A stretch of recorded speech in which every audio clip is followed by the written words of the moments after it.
Well, the Cold War was not a war between the Soviet Union and the United States, although there were many local wars around the world in which we had some role.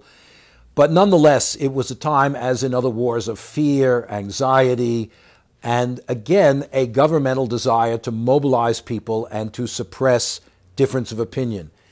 What we call the McCarthy era began before Senator Joseph McCarthy went on a rampage starting in 1950. President Truman in 1947 had instituted what they called the Internal Security Program, in which people who worked for the federal government were forced to prove themselves to be loyal, even against charges they didn't even know what they were. They couldn't cross-examine. You know, they were just told, you are charged with being disloyal, prove you're loyal.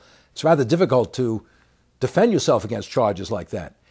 But under McCarthy and his committee, which was investigating these things in the 1950s, many people were persecuted, a few jailed, many lost their livelihoods. A whole group of screenwriters in Hollywood were blacklisted. Universities, colleges fired people who would not take loyalty oaths or who were accused of being disloyal. And there was a whole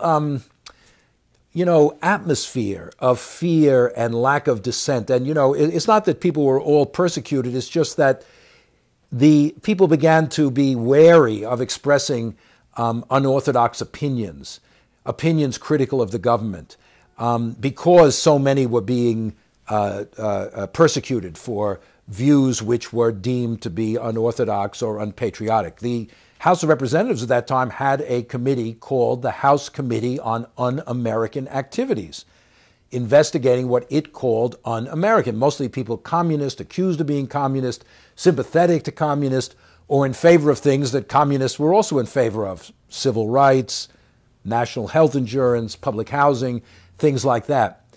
They never investigated like the Ku Klux Klan, which some people might think was un-American, but so there was this atmosphere of fear and repression through to the late 1950s, which then it began to wane.